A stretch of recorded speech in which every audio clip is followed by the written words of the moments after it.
Let me know if you can hear me. I was trying to do a mic test before. Welcome to another video. I am the Starman, and I am here in the Astro studio. I'm a little bit sort of not very well set up for this. I've not using my normal tripod. I've got the set up on a table or something. It's a bit wobbly, so I'm going to have to be careful here. I thought I'd do a quick live stream tonight just to let you know what I've been doing. You might be aware that I did a workshop this week. Yeah, I did a workshop on Tuesday. We had a very clear night up in the Lake District. It was absolutely amazing. How often do you go to the Lake District and it's really, really clear? Not very often. So I thought I'd just do this quick live stream tonight just to let you know what's going on, how the workshop went, which was really well, and also maybe just give you some tips on what you can see in the night skies this March. Hi Maria, hi Sheila, hi Samantha, hi to Helen up there in Scotland, hi to Eddie Darling, and who else have we got? Quite a few people actually. 1, 2, 3, 4, hi. Yeah, so we had a good time up there in the Lake District this week. If anyone's interested in coming on one of these workshops that I do, just let us know. I usually do them at last minute, but what I really need to do is I really need to do some in advance so that more people have got a chance to come on them. So what I might do is this year I might set some up in advance, probably more towards the summer, you know, when it's a bit more, when it's easier for people to get out in the summer. Hi Scott. So that's what I'll probably do, because I think, you know, it's great to do these events when it's last minute, when I know it's going to be clear, and then people usually come along. But there's a lot of people that don't get a chance to come. So what I need to do is I need to do some advance. We've got 35 people watching. Some advanced events so that people I can't guarantee that the weather will be great, but I'll do my best to make sure that I pick a location where we will have a great chance to see the Milky Way or something like, or whatever we're looking for. It could be a meteor shower even, you know. So so what I want to do is I just want to talk about what if you the thumbnail to this live video. I'm just going to move the camera around a little bit. So the thumbnail to this live video is a photograph that I took on the workshop, and that photograph was a picture of, you can see the winter night sky on there, and it was a panorama photograph, so it was like a series of photographs that I took across the sky from sort of south all the way to the north, and I made up the panorama, so that's what you can see on the photograph. So I'll just show you the photograph now. It's this one here. Can you see that there?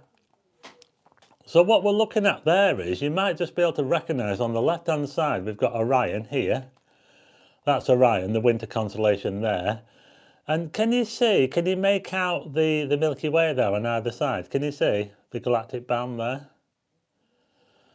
On either side, you should be able to see it. Yeah, but the thing sorry, I can't hold this thing in front of the, what's happened now? The thing, the highlight of the workshop was, one of the things that I advertised on the workshop was to look out for this glow here. Can you see that glow there? There's a faint glow in the middle of the screen. Can you see that? It's really hard for me to hold this up. Well, that glow there is Zodiacal Light, and that was something that I mentioned might be possible to see on this workshop, because it's a great phenomenon to look out for at this time of year. Now, a lot of you might not have even seen the Milky Way. I see it probably every week because I'm always going out there. It's just one of those things that we look out for. We've got the aurora, we've got the Milky Way, there's all sorts of things to look out for. But this, I've spoken about it before. This glow here that you see in the middle of the photograph there, that is basically dust particles that are along the plane of the solar system, because the planets and all the planets like Mars and all that sort of thing, they've all sort of had collisions in the past, and there's dust flying around all over the place, and that dust collects along a flat plane, the flat plane of the solar system. So there is dust all around, but most of the dust settles around that disk. And that's why when the sun goes down and the ecliptic, that's the angle of the sun, the angle of the sun after sunset is at a steep position. That's when you're more likely to see that glow in the sky, and it's absolutely amazing. You probably wouldn't notice it if you didn't know anything about it. You might not notice it. The sky definitely looks brighter in that part of the sky, but you might not think anything of it. You might just think, oh, it's just a sunset. But it's amazing because when the sun drops to 18 degrees below the horizon, we have perfect darkness. When it drops below 18 degrees, but you still have this glow, and that glow stays in the sky for, I would say, a good hour or so after the sun goes below that 18 degree point there. So you're probably looking at, a good maybe 2 to 3 hours after sunset, you can see the Zodiacal Light. We lost them in the northeast. I showed it off about a week. No, it's here. So that's what that is there. I'll probably do another video on it. Probably realise. No, it's. I mean, even myself, when we were up there in the Lake District, I was, we had to concentrate to see it. We could see it, but we had to sort of concentrate on it. But it's amazing when you think about it, what actually causes that band of light. And the band of light actually stretches all the way around the sky. But when it gets to a certain point, it gets less diffuse, it gets much more diffuse. You basically can't see it once it gets past a certain point. But what happens is, when you get to the anti-solar point, now this is quite amazing, this. Think about it. At night, imagine the sun has gone down, and imagine, say, you're at midnight and the sun is low down in the north. I'm pointing towards the north, not like it means anything, but north is over there. The sun is going to be at its lowest point at midnight.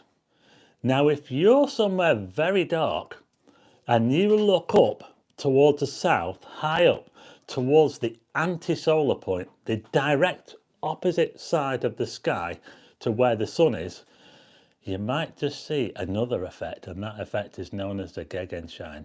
And what it is, it's a bright, I wouldn't say bright, but it's kind of a diffuse glow. It's like almost a round glow.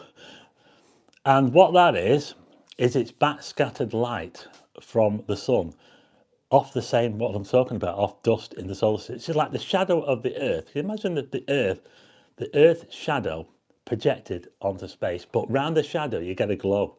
You can see this during the day. If you hold up a ball or you wave your arm around and you see a shadow, look carefully around the shadow. You might just see this effect I'm talking about. There's like a glow. You get a glow around. You might see a glow around your hand or something, or around your head. And that's called the Gigan Shine. You can actually see it during the day. And I'm talking about this at night. I've never actually seen it at night, but I've never really tried to look for it because I just think it's too faint. I never thought I'd be able to see it, but I was watching a video today. A lady friend I know called Mary did a video on it, and she told us about it. So her name is Mary McIntyre. So if you want to search Mary McIntyre, she's quite good on all these effects. She knows all about these effects, clouds, amazing clouds, skies, auroras and halos and all that. She's into all that sort of stuff. So follow Mary McIntyre on YouTube, and she does a video on the Gigan Shine. I think she took a photograph of it as well. So there you go. There's some amazing things that you can see in the sky, not just in the daytime as well. You can see those solar halos and things like that. But there's so many amazing things you can see, and if you know about them, it just makes it so much better. I mean, the thing is that a lot of people don't realise. It's like the belt of Venus. You've heard of me talking about the belt of Venus. Well, anybody can see the belt of Venus. It's so easy to see, because if you get a clear night or a clear morning, look in the sky opposite to where the sun is. So if the sun is coming up over there, you look over there, and you might just see the pink band along the sky, and that pink band will have depends. It depends what time you're looking, but if you're looking after sunset, what will happen is you'll see the pink band as the sun goes down, and that pink band will rise, and underneath that pink band will be a greyish blue band, a greyish kind of greyish blue band, and that will rise. And eventually, as the sun goes further down, the pink band gets more diffuse, and eventually the grey turns into blends into the blue of the twilight, and you get the night sky. You get the night. So that's quite amazing. When you know what causes that belt of Venus, it's the pink is caused by the atmosphere of the Earth, the sunlight shining through the atmosphere of the Earth, and the only colour that gets through to the other side is the red end of the spectrum, and that's why it looks pink, because as the sunlight is shining through the atmosphere of the Earth, and it's very thick as it's shining through it at a low angle, you only get the red part, the warm parts come. Did I see the belt of Venus a few days ago in the morning and in the evening? Did see the belt, yeah. Says Scott. Yeah, you can see it in the morning and in the evening. Just look on the opposite side, and it's the other way around. I mean, what happens is if you see it in the evening, you see the belt of Venus rise, and if you see it in the morning, you see the belt of Venus lower. So it's just the other way around. But it's amazing. And if you look through my videos, you might find that I did a video in Tenerife talking about the belt of Venus, and I showed the mountain in Tenerife, because I was on Tenerife, and there's a big mountain on Tenerife. It's kind of pointy, and you could actually see the mountain projected onto the horizon. It was absolutely amazing. It's the same thing. When you see the shadow of the Earth, you're actually seeing it is the shadow of the Earth projected onto the horizon. And if there's anything big like a mountain near you, anything kind of prominent, pointy, you might just see that on the horizon as well. So there you go, that's the belt of Venus. And anybody can see the belt of Venus dead easy. We get loads of them in Blackpool. Absolutely. Look, I think they look better in the morning, because they see, the thing is, I live in Blackpool and we have a great view to the west because we have the Irish Sea. We have a very flat horizon out to the west. So we get to see the best belt of Venus in the morning, because when the sun comes up in the east, we get to see the belt. We get to see that shadow lower down. We get to see the shadow go down, and the belt above it, that goes down as well. And it can look absolutely amazing. I've got videos of that as well. In fact, I've got a video on my other channel. I did a video of it on my other channel, not on this one. Greetings from Stargazers. Michael Hornby. Hi. Hi, Julie. Yeah. So I just got to show you some other stuff as well. We do have the Crescent Moon coming back into the evening sky, so if anybody wants to look out for the Crescent Moon, it's coming back in. It's here now, but it's very difficult to see unless it's still fairly close to the sun. There's a chance to see it tomorrow and Saturday, a nice thin Crescent Moon. So look out for that. What's the best thing to see in the north? If you mean looking north, I'm not really sure. There's lots of stuff you can see in Scotland. You can see the aurora. You got a better chance of seeing that in the north. So yeah, so there's a picture of Orion there, and look at that reflection there. That's Derwent water in the Lake District. Yeah, and now we've got Orion there. So we could even get a reflection of the stars in the lake. It was so calm. It really, really was calm. I thought it was going to be windy, but it wasn't. It was nice and calm on that night. So that was really, really good. And this is a photograph of the Orion Nebula. That's that fuzzy patch that you see in Orion. If you look at the belt of Orion, hi Ash, there's a full moon on the 18th. Yeah, I'll be looking out for that. I think I've made a note of it in my... So there's the Orion Nebula. That's that fuzzy patch that you can see underneath the belt of Orion. I'll just show you where it is. So you see Orion there. That's the nebula there. Can you see? So you see the belt stars there. There's a nebula. Hi Moonage Daydream. Hi Drunken Let's. And there's a close-up of the nebula. Now I am doing a video on this, on photographing this. I'm working on a video. It's taken a while because it's not an easy video to do, but I am doing a video on taking a photograph of the Orion Nebula, so look out for that. Yeah, I also took a picture of the boats. There's the boats there. Derwent Water Landing, where you take the pleasure cruises, and you can probably see Orion there to the left there. That was actually taken fairly late on. you know, when we were on the way back. So the Dunsop Bridge is a cracking place to take your telescope. Yeah, it is actually. Yeah, Dunsop Bridge is good.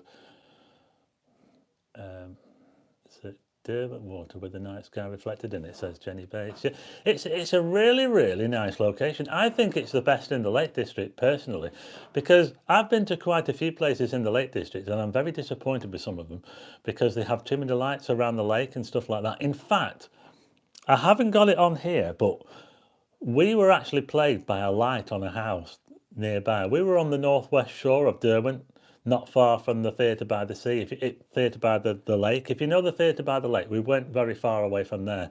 We were at that end of Derwent Water. Now, there is like a little guest house or something just down there, down the path there, and that guest house had a security light come on, and it came on for about 10 minutes, and I tell you what, it lit the whole place up. It was horrendous. I felt like going over there and knocking the thing off. Do you know how much this new scope Stellina takes out of all the processing stuff? Yeah. There's been a few things about that, John. I've seen a few people having a go at it, saying it's an overpriced toy and it takes all the skill out of it, and that it's certainly not for someone. It's certainly not a telescope, not a cheap telescope. Hi, Eddie Jones. You know, the Stellina. No, it's not cheap at all, is it? How much is it? About 3,000 or something.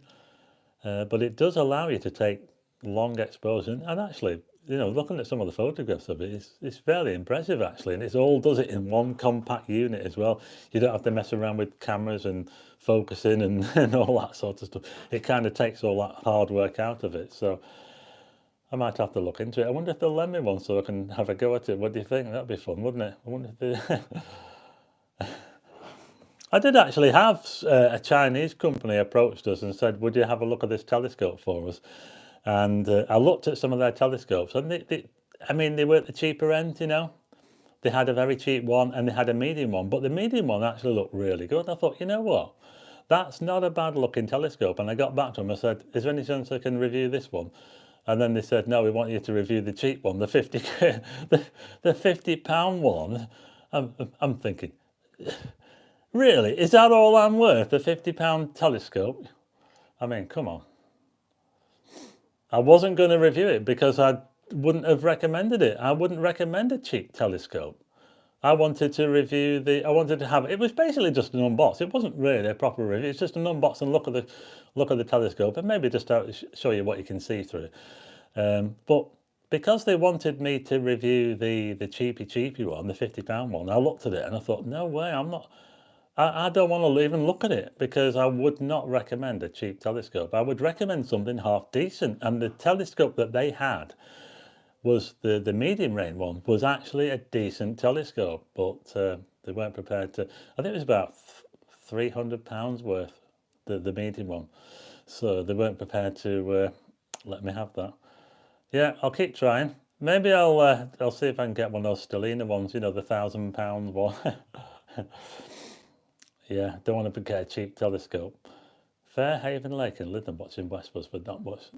Yeah, there's not a lot of light pollution down there, Michael, but the problem is that we are looking towards kind of Southport and Merseyside. There's a heavy glow from there. It's not too bad, and you also get quite a glow from the promenade. What you find is that whenever you're on the promenade, you think when you're looking out towards the sea, it's going to be perfectly dark. Well, it isn't, because a lot of that light pollution is scattered. It gets scattered and carried right across. That glow extends right out quite far, so you have to be really careful. So yeah, anyway, let's just read these comments. I've got something to show you. Yes, it is expensive. The photos look amazing. Definitely see if you can review it. Yeah, well, it might be worth sending them an email. What do you think? I can't really lose, can I? Did you not use the line? Do you know who I am? Yeah, I could use that line on him, couldn't I? I definitely could use that line on him. Maybe NASA will ask you to do in-depth of JWSC. Yeah, well, it's worth a try, isn't it? Anyway, I want to show you something. I have got a new toy. Now, I just want to tell you first, I have a lot of very expensive lenses, or I've had expensive lenses in the past, and I've broke some of them. But the one lens that I broke that I really could not afford to break was my 14 to 24mm f2.8, because that was the lens that I took a lot of the photographs with. A lot of my astronomy photographs were taken with my 14 to 24mm f2.8 lens. It was an amazing lens. It's the lens that I used to take this picture, that one there, the panorama. Can you see that? I didn't use it for that one, but I did use it for that one. So I used it to take pictures of that one. And if I can find it, not that one there, panoramas. If you want to do a Milky Way panorama like that, you really need a super wide lens. I would recommend something like a 14mm if you can go down to 14mm. 16mm would probably get it. Now the problem is, since I wrote off that lens 2 years ago, I've been without a super wide lens. What happened was I was in the Lake District and the lens got dew on it. It's a problem that you get sometimes when you're out in the dark and it's damp and you get dew on your lens and you try to wipe it and it doesn't do any good. So I put it down my jumper to warm it up, and warming the lens up would make the dew go away, at least for a little while. And of course the lens fell out of my jumper onto the jetty, which happened to be the concrete part of the jetty, not the wooden part. So yeah, so I wrote off that lens, and I didn't even have any insurance either. Give us a freebie and I'll review it on my channel line. Yeah, good idea. Yeah, so Scott Tarpit, Skyline of Birmingham, too much light, but yeah, it must be pretty bad in Birmingham. Yeah. So I've been without a super wide lens for about 2 years, and it's too long. It's really, really too long. I did manage to get a 20mm lens last year, f1.8, which is very fast, but not super wide. 20mm, okay. You know, I was quite. It was okay. But anyway, look at this. Now then, look at this. Can you see this? Oh, look at this. You beauty. Look at that. Hey? Can you see that? Oh, look what I've got. I've got a new toy. Well, it's not new. It's not actually new. But this is, I'll just read it in numbers. Can you see? It says there, AF Nikkor 14mm f2.8 D. ED. I'll explain that. So the 14mm is the focal length of the lens. That means it's really wide. The less the numbers, the wider. Look at that. That is amazing. So that, yeah, it is. It is. It's even sexier than me, Maria. That is super wide. Just look at that lens there. It's a 14mm lens. It's almost a fisheye lens. It's almost one of those that can capture everything. So the 14mm means a focal length. Now these numbers here, f2.8, these determine the aperture of the lens. So f2.8 is a fairly fast aperture. If you have a kit lens or something like that, you'll normally find it has numbers on them like f3.5 to f5.6 if it's a zoom lens. Those tend to be fairly slow. The higher the number of the lens, the slower it is. So f2.8 is quite fast. It's quite fast for a lens. The D, can't quite remember what the D stands for. It's something to do with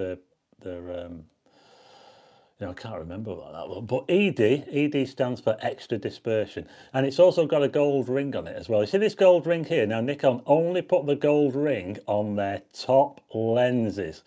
So this is one, although it's an old lens, this is an old lens. Can you see it's got an aperture ring on it? Look, it's got an aperture ring here. Can you see this? It's actually got.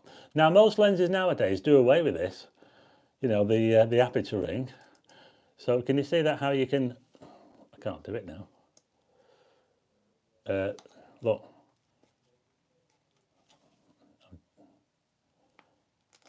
Right, sorry. Can you see that there? There's a red number or orange, f22. That's the height, the smallest aperture. That's the smallest, the little hole. It's when you stop that iris inside the lens down to its smallest bit. But if I open it right up, I will be shooting at that aperture there, f2.8. Can you see that there? Who gave you new toy? I bought it for myself. Yeah, I bought it on eBay. Now this lens here is very old. It's probably about 20 years old, but I managed to get it fairly reasonably on eBay. So it's a super wide lens, and that is going to be absolutely awesome.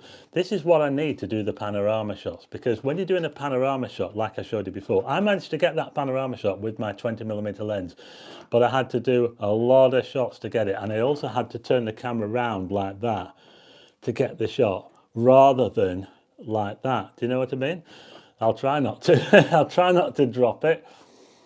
Now I prefer to do panoramas like this, so I'll move the camera from one side to the other like that. But if you want to capture more sky, you have to turn the camera around like that, so you capture more of the sky, but you have to take more frames. Do you know what I mean? So, but something like this will certainly help me to get my, oh, look at that, doesn't it look amazing?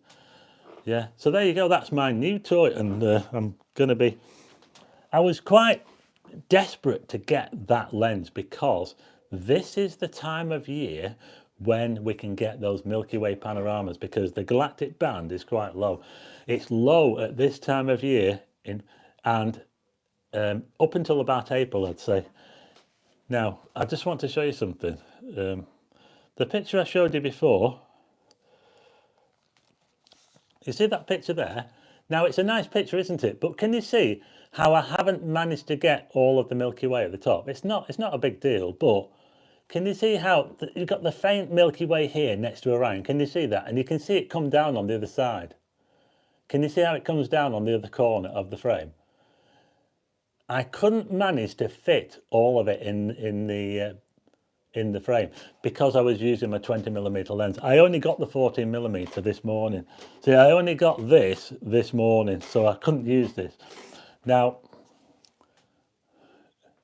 so that was taken with the 20mm lens turned round. I had the camera turned round, and that was as much as I could get. And I don't think I've done too bad, really. I'm quite pleased with the shot, to be quite honest. But what happens is, in another month, what's going to happen is, can you see how the Milky Way, the band of the Milky Way, rises quite high up? Yes, I do, Carl. It means the older lens, that's all, the age. So can you see how the galactic band is high up here? Well, in another few weeks, or say a month or so, that's going to be lower at this time, at the time I shot this, which was, well, about 90 minutes after sunset or so. This is going to be lower down, and at the same time as this galactic band is lower down, this glow will also be at its best. So I will be able to get a panorama of the Milky Way and the Zodiacal Light cone within the Milky Way. This is what I'm trying to do. This is the shot that I want to get, and I'm going to have to get it at the end of March or in April. So there you go. That's what I want to try and do. That's my big thing. That's what I want to. Hey, I've gone over time. I was only supposed to be on for 15 minutes, and I'm still on now. I should have known I wouldn't be able to fit or listen to 15 minutes, but I had to do something, because I didn't get a chance to come on Sunday, did I? But yeah, so there you go. That's what I'm up to, and I've got my new toy, so that's going to be nice having a play with that. I'll have to do a video on it and show you how it performs. Now, I was looking at a more expensive lens than that. Now, Sigma do some nice lenses. They do a 14mm, which is faster than that one. I think they do the 14mm f1.8 Sigma, the Sigma Art range, f1.8. It's a good stop faster, which means if you're using a lens that's f1.8 versus a lens that's f2.8, it means that you can use a lower ISO. So you can say, instead of using 3200, you can do the same shot with 1600, maybe even a bit less. So there you go, that's the advantage. But the Sigma lens is £1,400. Maybe I'll have a word with Sigma.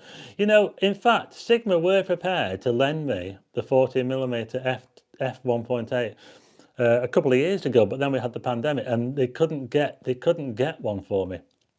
The supply, so I could have got one from Sigma. They could have lent me one. So I might even have a word with Sigma and see if they lend me one. So you never know. I might get one after all. So we'll see. But yeah, £1,400 for the Sigma 14mm f1.8. It was just I managed to get this lens here. I'll tell you how much it was. £400. It sounds a lot of money, doesn't it? But actually, I think I've done really well to get that for £400. I think I've done really well because it's a beautiful lens. I mean, look at that. I mean, just look at that lens element there. That is absolutely awesome. Super wide. You can even see stuff behind you. You know, you've got to watch it. If you stand there, you're going to get in the photograph.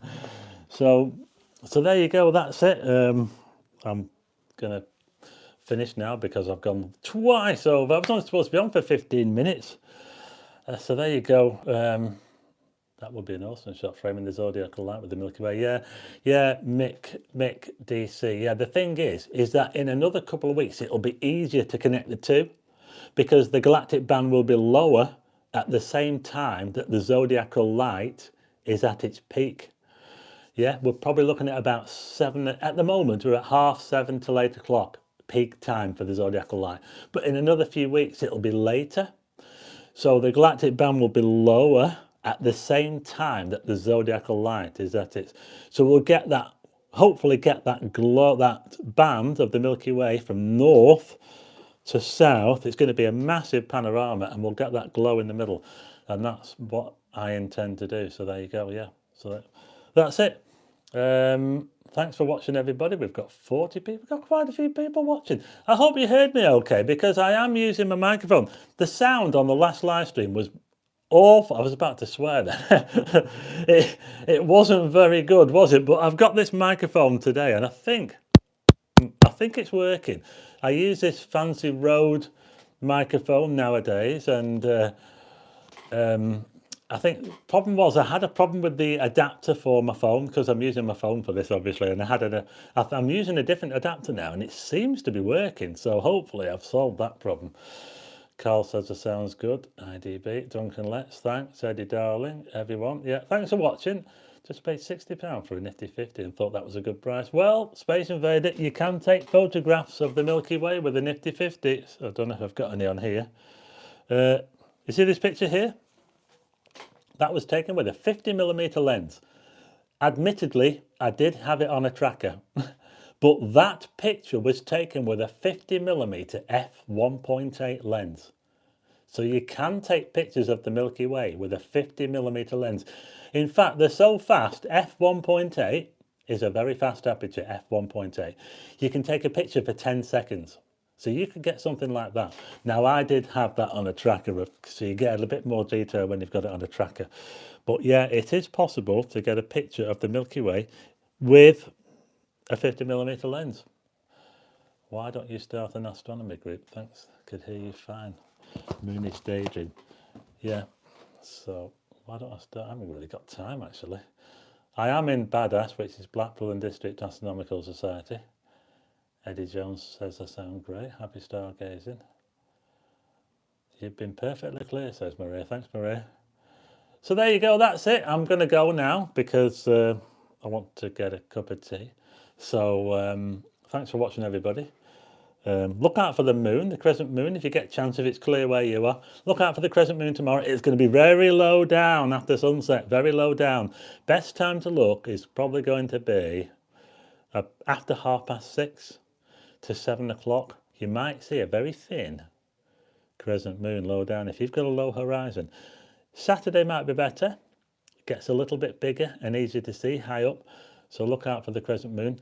Now, with the crescent moon coming into the sky does mean that the chances of seeing zodiacal light are going to go away for a while because the crescent moon is going to start to light up the sky a little bit. So we're going to have to wait a couple of weeks for the moon to move out of the way before we get the chance to see the zodiacal light again, if you happen to be somewhere dark. Anyway, thanks for tuning in.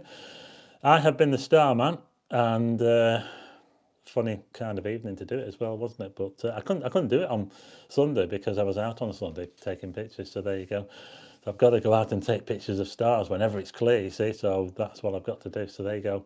I might even do a live stream while I'm out. I've mentioned it a few times, and I might do one when I'm actually out if I can. I've done them before when I'm out and about, and we can do them. So there you go. Thanks for tuning in. Thanks everybody for tuning in, and I will see you again hopefully on Sunday if all goes to plan, because I like to do the live streams on Sunday unless it happens to be clear, and I will see you then. And look out for that video as well in between. I'm going to try and do the video on the Orion Nebula. It was shot by a friend of mine, Frank in Blackpool. If you want to follow Frank in Blackpool, he filmed me photographing the Orion Nebula. It looks really, really good. And that's the problem. The slight problem is that the files he gave me are all really big, and my computer doesn't like to edit big files.